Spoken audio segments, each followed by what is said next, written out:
ابھی میں نے جس آیت کریمہ کی تلاوت کرنے کا شرف حاصل کیا، رب تبارک و تعالیٰ قرآن پاک میں ارشاد فرماتا ہے فَصَلِّ لِرَبِّكَ وَانْحَرْ، اور نماز پڑھو اپنے رب کے لیے اور قربانی بھی کرو اپنے رب کے لیے۔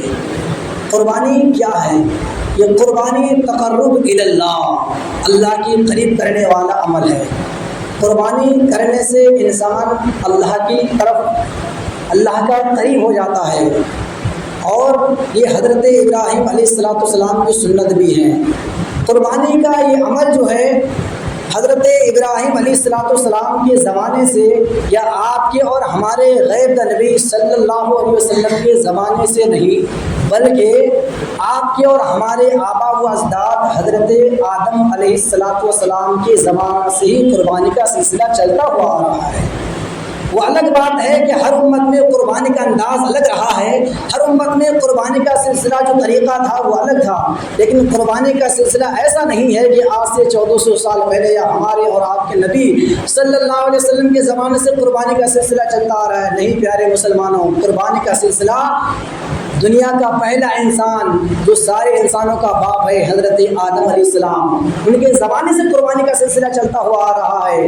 حضرت آدم علیہ السلام کے دو بیٹے حضرت حابیل اور قابیل، دو بیٹے تھے حابیل اور قابیل، ان دونوں نے ایک خاتون سے شادی کرنا چاہا۔ خاتون خوبصورت تھی، لڑکی خوبصورت تھی، دونوں نے چاہا کہ ہم دونوں اس سے شادی کریں۔ تو حضرت آدم علیہ السلام نے فرمایا کیا ایسا ہوتا ہے کہ ایک عورت ہو اور دو مرد اس سے شادی کریں؟ تو حضرت آدم علیہ السلام نے فرمایا کہ اگر ٹھیک ہے، دونوں چاہتے ہو رشتہ کرنے کے لیے، دونوں چاہتے ہو شادی کرنے کے لیے، تو ایک قربانی پیش کرو۔ جو قربانی میں کامیاب ہو جائے گا، جس کی قربانی کامیابی ہو جائے گی، جس کی قربانی قبول ہو جائے گی، وہی اس سے نکاح کرے گا۔ تو اللہ کے نبی حضرت آدم علیہ السلام کے بیٹے حابیل نے ایک دمبا ذبح کیا۔ اس سے پہلے یہ سماعت کریں کہ پہلے جو قربانی ہوا کرتی تھی اس کا انداز، اس کا طریقہ یہ تھا کہ انسان جس جانور کو ذبح کرتا تھا اس کو ذبح کر کے کسی اونچے مقام میں، کسی پہاڑ میں رکھ دیتے تھے، اور آسمان سے آگ آتی تھی اس قربانی کو اچک کر لے جاتی تھی۔ آسمان سے آگ آتی تھی اس قربانی کو لے جاتی تھی۔ اچھا، آگ کی خاصیت کیا ہے؟ آگ کی خاصیت ہے جلانا، لیکن وہ قربانی کو جلاتی نہیں تھی، اس قربانی کو وہ اچک لے جاتی تھی، اس قربانی کو وہ اٹھا کے لے جاتی تھی۔ اس سے پتہ چل جاتا تھا کہ ہاں اس کی قربانی قبول ہو گئی۔ تو حضرت آدم علیہ السلام کے بیٹے حابیل نے ایک دمبا ذبح کیا اور کسی پہاڑ پہ، اونچے پہاڑ پہ رکھ دیا آپ نے۔ پھر حضرت آدم علیہ السلام کے بیٹے قابیل نے بھی کچھ اناج، غلہ اور ہیرے جواہرات، سونا چاندی کو اکٹھا کیا اور وہ بھی اونچے مقام پر لے جا کے رکھ دیا۔ جس کی قربانی قبول ہو جائے گی وہی اس لڑکے سے نکاح کرے گا، وہی اس لڑکے سے شادی کرے گا۔ تو تھوڑی دیر کے بعد پتہ چلا کہ حضرت آدم علیہ السلام کے بیٹے حابیل کی قربانی قبول ہو گئی۔ تو حضرت آدم علیہ السلام نے فرمایا اب اس سے جو ہے نکاح کرنے کا مستحق اور نکاح کرنے کا حقدار جو ہے حابیل ہی ہے۔ تو قربانی کا سلسلہ جو ہے ہمارے اور آپ کے نبی کے زمانے سے یا حضرت ابراہیم علیہ السلام کے زمانے سے نہیں، بہت پہلے سے چلتا ہوا آ رہا ہے۔ اب اگر کوئی یہ کہے، کوئی نہ سمجھ کم علم والا ان بھکت کوئی آپ سے یہ کہے کہ آج چلتا ہوا آ رہا ہے نا کہ جاندار چیز کو قربان کر دیتے ہیں، جاندار کی جان لے لیتے ہیں، لیکن ایسا نہیں ہے۔ قربانی کا ذکر قرآن میں بھی ہے، قربانی کا ذکر حدیث میں بھی ہے۔ ہمارے اسلام میں جو بھی کام ہوتا ہے، ہر کام کا جواب، ہر چیز کا جواب، ہر چیز کی مصلیت ہوتی ہے، بغیر مصلیت کے کوئی کام نہیں ہوتا۔ رب نے فرمایا وَلَا رَتْبٍ وَلَا يَابِسٍ إِلَّا فِي كِتَابٍ مُبِينٍ، کوئی خشک تر چیز ایسی نہیں جس کا ذکر قرآن کریم کے اندر موجود نہ ہو۔ ہر شے کا ذکر قرآن کریم کے اندر موجود ہے، ہر چیز کا ذکر قرآن کریم کے اندر موجود ہے۔ قربانی کا ذکر بھی قرآن کریم کے اندر موجود ہے۔ حضرت آدم علیہ السلام کے بیٹے کی قربانی 17ویں پارے میں موجود ہے، اور ایک قربانی کا ذکر سورہ کوثر 30ویں پارے میں بھی قربانی کا ذکر ہے۔ اس کے علاوہ کئی مقامات پر قربانی کا ذکر ہے۔ حدیث پاک میں ہے اللہ کے رسول صلی اللہ علیہ وسلم سے صحابی رسول نے عرض کیا یا رسول اللہ ما هذه الأضاحي، یا رسول اللہ یہ قربانیاں کیا ہے؟ تو اللہ کے نبی نے فرمایا یہ تمہارے باپ حضرت آدم علیہ السلام کی سنت ہے، تمہارے باپ حضرت آدم علیہ السلام کی سنت ہے۔ صحابہ کرام نے عرض کیا یا رسول اللہ ہمیں قربانی کرنے سے ملے گا کیا؟ اس کی حقیقت کیا ہے؟ ہمیں کیا ملے گا؟ میرے نبی نے فرمایا ہر بال کے بدلے میں تمہیں ثواب عطا کر دیا جائے گا، ہر بال کے بدلے میں تمہیں ثواب دیا جائے گا۔ صحابی کرام نے عرض کیا یا رسول اللہ صلی اللہ علیہ وسلم اگر کوئی جانور بڑا ہو جس کے جسم میں بہت زیادہ بال ہوں کیا ہر بال کے بدلے میں ثواب ملے گا؟ میرے نبی نے فرمایا ہر بال کے بدلے میں ثواب ملے گا۔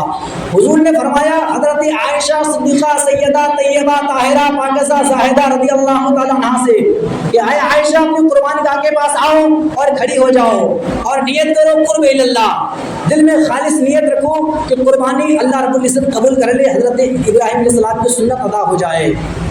تو صحابی حضرت اللہ کے رسول صلی اللہ علیہ وسلم نے حضرت عائشہ کو بلایا اور فرمایا قربانی کے جانور کا خون بعد میں گرتا ہے، اللہ گناہوں کو پہلے معاف فرما دیتا ہے، اللہ گناہوں کو پہلے معاف فرما دیتا ہے۔ تو یہ قربانی کا مہینہ ہے، قربانی کے دن قریب ہے، تو ہمیں قربانی کے تعلق سے آپ کو جاننا بہت ضروری ہے۔ قربانی کے تعلق سے جو واقعات ہیں، جو قصے ہیں، جو کہانی ہے، یہ آپ سنا کریں۔ ایسا نہیں کہ ہم ہر سال سن رہے ہیں تو کہ ہر سال یہ تو بتاتی ہیں یہی باتیں ہیں، ایسا نہیں۔ آپ اگر ہر بار سن چکے ہو، آپ 50 بار سن چکے ہو، لیکن آپ کا جو بیٹا 10 سال کا ہے، آپ کا جو بیٹا 12 سال کا ہے، اسے کون سکھائے گا؟ اسے بھی تو سیکھنا ہے۔ ہمارا دین اسلام ایسے نہیں پہنچا ہے ہم تک، ہمارا دین اسلام چرچا کرنے سے پہنچا ہے، ہمارا دین اسلام تبادر کے ساتھ ہم تک پہنچا ہے۔ آج ہم جو یہ باتیں بتا رہے ہیں، اگر یہ باتیں بتانا بند کر دیں، یہ تقریر یہ محفل اگر سجنا بند ہو جائے تو آپ لوگ کہاں پہ سلم حاصل کرو گے؟ آپ لوگ تو کوئی کاروبار کرتے ہیں، پریوار ہے، فیملی ہے، اتنے خرچ ہے، اتنے کام ہے، آپ 5 وقت کی نماز میں اچھے سے مشغول نہیں ہو پاتے ہیں، اچھے سے مشغول نہیں ہو پاتے ہیں، تو کیا آپ مدرسے میں علم حاصل کرنے کے لیے جائیں گے؟ نہیں نہیں، یہ جو محفل سجتی ہے، یہ جمعے میں خطاب ہوتا ہے، اس کے علاوہ اور پروگرام ہوتے ہیں، تو اس سے انسان جو کام مدرسے میں آ نہیں سکتا ہے وہ ان باتوں کو سمجھ لیں، سیکھ لیں۔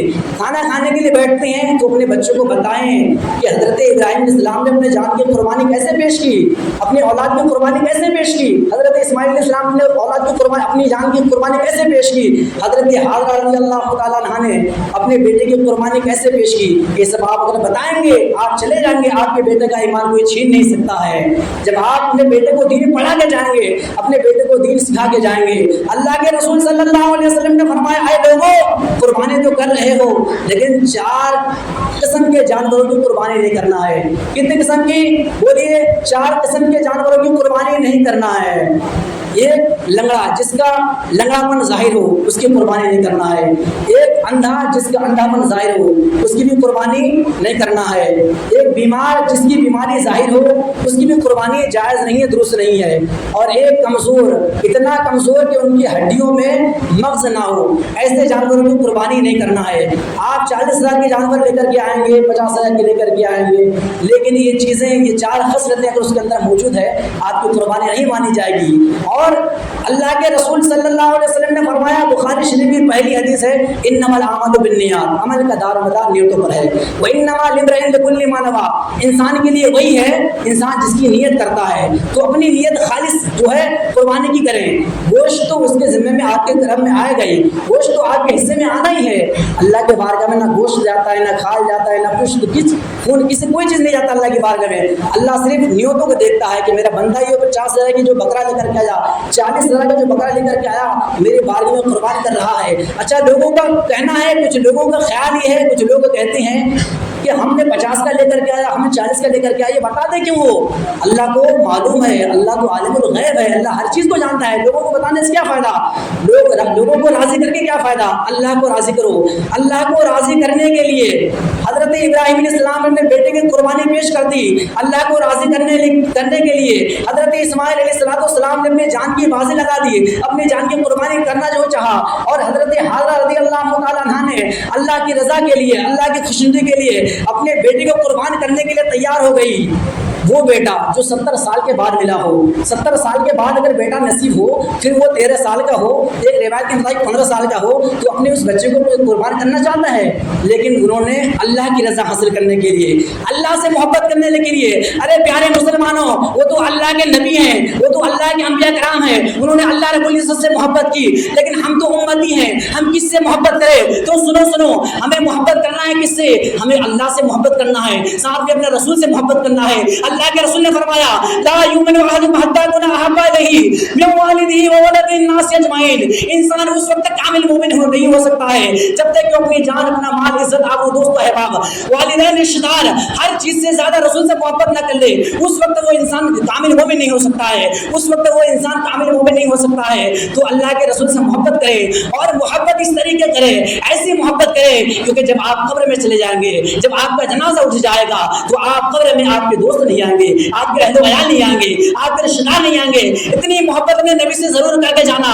قبر میں اگر کوئی کام آنے والا ہے تو اپنے نبی کی محبت کام آنے والی ہے، اور 5 وقت کی نماز کام آنے والی ہے، تو اپنے نبی سے اس قدر عشق کر کے جانا، اتنی محبت ضرور کر کے جانا کہ جب تمہارا جنازہ اٹھے تو کوئی یہ نہ کہے کہ یہ چوری کرنے والے کا جنازہ جا رہا ہے، کوئی یہ نہ کہے یہ شرابی کا جنازہ جا رہا ہے، کوئی یہ نہ کہے یہ سود کھانے والے کا جنازہ جا رہا ہے، کوئی یہ نہ کہے یہ بدکاری کرنے والے کا جنازہ جا رہا ہے۔ ارے جب تمہارا جنازہ اٹھے تو دیکھنے والا، سننے والا یہ بات کہنے پہ مجبور ہو جائے، بلکہ محلے والے لوگ یہ کہنے پہ مجبور ہو جائے کہ لاج میں عشق رخ شہ کا داغ لے کے چلے، اندھیری رات سنی تھی چراغ لے کے چلے۔ لہد میں عشق رخ شہ کا داغ لے کے چلے، اندھیری رات سنی تھی چراغ لے کے چلے۔ تیرے غلاموں کا نقش قدم ہے رائے خدا، تیرے غلاموں کا نقش قدم ہے رائے خدا، وہ کیا بھٹک سکے جو یہ سراغ لے کے چلے۔ حضرات محترم، جو باتیں میں نے بتائی اس پر عمل کریں۔ ایک مسئلہ اور بتا دوں پھر میں اپنی گفتگو ختم کرتا ہوں۔ قربانی میں اجتماعی قربانی کرتے ہیں لوگ، لیکن 7 لوگ شریک ہوتے ہیں، بات اچھی ہے، شریک ہو جاؤ، لیکن اپنے شرکا کو دیکھ لو۔ شرکا شرابی تو نہیں ہے، جوہری تو نہیں ہے، سود کرنے والا تو نہیں ہے، جس پیسے کو وہ لگا رہا ہے قربانی میں وہ پیسے حرام کے تو نہیں ہے۔ اگر ایسا ہے تو پھر کسی کو قربانی قبول نہیں ہے، کسی کی قربانی جائز نہیں ہے۔ اس لیے اپنے پیسہ کو خرچ کرتے ہو تو دیکھ کر کے خرچ کریں۔ اللہ کے لیے ہم خرچ کرتے ہیں، اور کوئی انسان دل میں یہ نہ ارادہ رکھے کہ ہم گوشت کھانے کے لیے، گوشت کا ارادہ اگر ایک دن میں کر لیا کسی کی قربانی نہیں ہوگی۔ اس لیے گوشت کا ارادہ نہیں کرنا ہے، بلکہ قرب اللہ، اللہ راضی ہو جائے، حضرت ابراہیم کی سنت ادا ہو جائے۔ گوشت تو آنا ہی ہے، کہاں جائے گا؟ گوشت کے بارے میں ہے چاہو تو اپنے پاس رکھ لو، بانٹ لو، یا غریبوں میں بانٹ دو، رشتہ دار میں بانٹ دو۔ بہتر یہ ہے کہ ہر گھر میں قربانی ہوتی نہیں ہے، ہر لوگ مالک نصاب نہیں ہے۔ اچھا، جو مالک نصاب نہیں ہے اس کے گھر کو گوشت ضرور پہنچانا ہے، تاکہ جو مالک نصاب ہے، جو امیر ہے، وہ تو ہر سال، ہر مہینے، ہر ہفتے میں، ہر روز گوشت کھاتے ہیں، لیکن جو غریب ہیں ان کے گھر میں بھی کم سے کم گوشت تو پک جائے۔ جو غریب ہے ان کا خیال رکھیں۔ اسلام نے یہ جو سلسلہ جاری کیا ہے زکوٰۃ کا، خیرات کا، تاکہ ہمارے مسلمان بھی پریشان نہ رہے، ہر مسلمان کی پریشانی دور ہو جائے، تبھی تو ہم زکوٰۃ دیتے ہیں، خیرات دیتے ہیں، تاکہ سب کی پریشانی دور ہو جائے۔ پھر لوگ کیوں مانگتے ہیں؟ اچھا، کچھ لوگوں نے پیشہ بھی بنا لیا ہے۔ گفتگو بہت لمبی اگر کرنا چاہوں تو میں اپنی گفتگو کو یہیں سے ختم کرتا ہوں۔ اللہ رب العزت ہمیں ان باتوں پر عمل کرنے کی توفیق عطا فرمائے، اور ہم سبوں کی قربانی کو قبول عطا فرمائے۔ وما علینا الا البلاغ۔ السلام علیکم ورحمۃ اللہ وبرکاتہ۔ گل کھلے تو گلشن گنیں گے، خدا نے چاہا تو پھر ملیں گے۔